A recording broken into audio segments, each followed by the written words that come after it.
Hi guys, thanks for watching the RPG channel. This is James, and do you remember how awesome the movie 300 was? Seriously, this movie was great, and it had a lot of nerd cred, and suddenly in games all across the country, I'm sure every scene became even more awesome if it was punctuated with someone screaming, "This is Sparta," or quoting various screamy lines from the movie.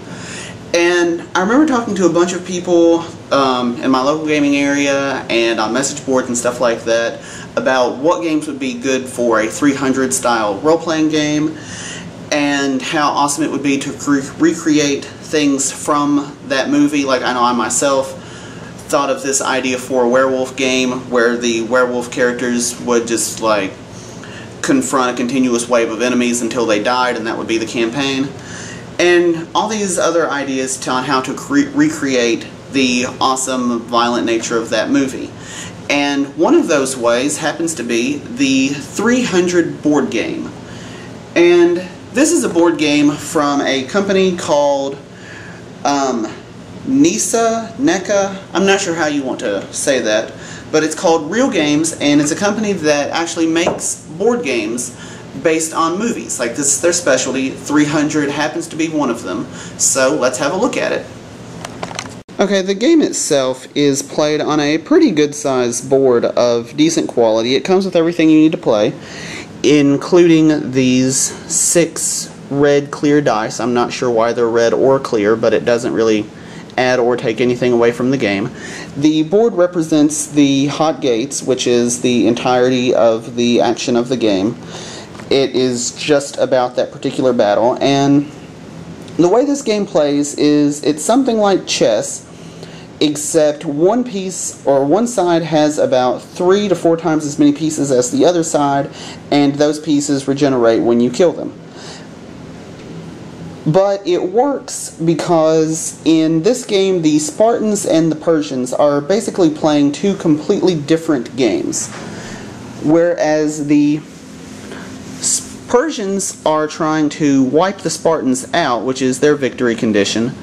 The Spartans are trying to win by accumulating enough glory points to equal victory. So the Spartans really don't have to kill all the Persians to win. So it works because the 2 opposing forces are essentially playing 2 completely different games. The actual pieces, for the most part, are represented by these little cardboard pieces of decent quality. They represent different sides in the fight. You have everything from generic Spartan warriors to named characters like Leonidas and Astynos, and on the Persian side you've got the Persian infantry, you have the Persian cavalry, the immortals, and then you actually have named Persians like the war beasts, generals, the uber immortal, and if you choose to, even Xerxes himself can enter the fight.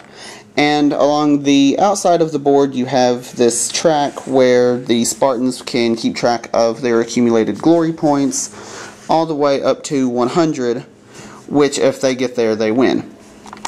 On each piece you have the various combat information you need as far as how tough a piece is, how much damage it can do, and then you can flip the piece over to see how those stats change once that piece becomes wounded, or, for the case of most of the Persians, simply dead.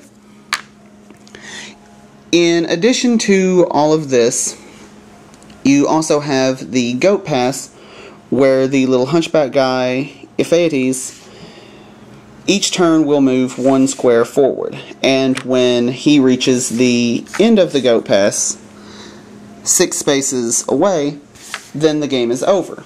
And if the Spartans have failed to accumulate their glory points by that time, then the Persians are victorious. Another thing up here on the board is this pretty handy little abbreviated turn sequence and battle chart, which tells you how the turns go, as well as how much damage is actually done based on the die rolls, which is pretty good.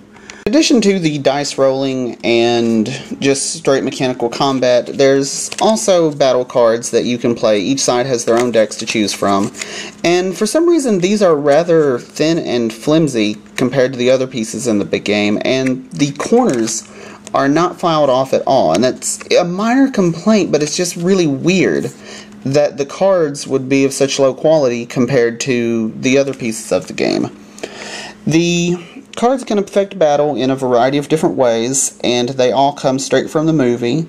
The Spartans have their own cards that they can play, and the Persians also have a variety of cards that they can play. And in addition to that, you have reaction cards, which let you kind of recreate sequences from the movie. So when the Spartan player declares, "Our arrows will blot out the sun," that would be a really, really cool time for the Spartan player to respond with, "Then we will fight in the shade." Likewise, those behind cry forward could be countered with, "Those in front cry back." Now you can play the reaction cards in a variety of situations. It's just way more cool when you can do it in keeping with the movie. And it's really, really hard to play this game without trying to say the names of these cards in your 300 voices. As far as strategy in the game goes, there's a lot of luck involved, and the Spartans can win by accumulating their glory, or by, if they feel froggy, they can actually try to fight their way forward to the Persian camp and win that way. The Persians can win by either going forward and crushing the Spartans and fighting all their way back to the Spartan camp, or by simply starving the Spartans out from getting the glory points that they need to win. It just depends on how you want to play, and a lot of your playstyle will depend on what cards you get. But so I've played this game several times, and it's kind of even as far as who wins. But there's so much luck involved in the game that sometimes it just feels like no matter what you try is going to fail, no matter how good your strategy is.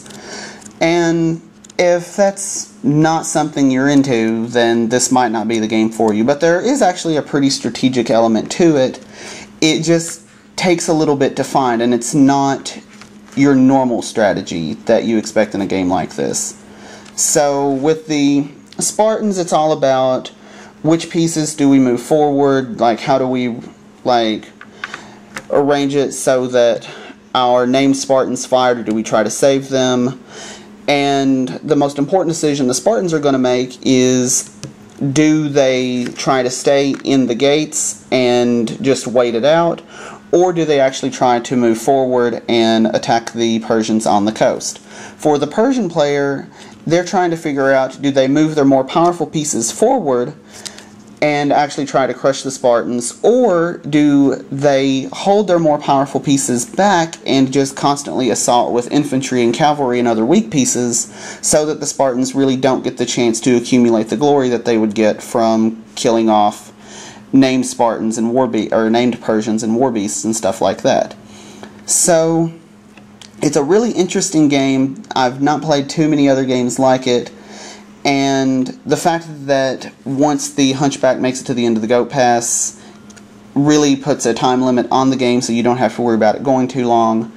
So this is 300, the board game. It's not all that hard to play, and if you can get lucky enough to find it, you might want to pick it up. So thanks for watching RPG Channel, and I will talk to you next time. Nazis make horrible pilots.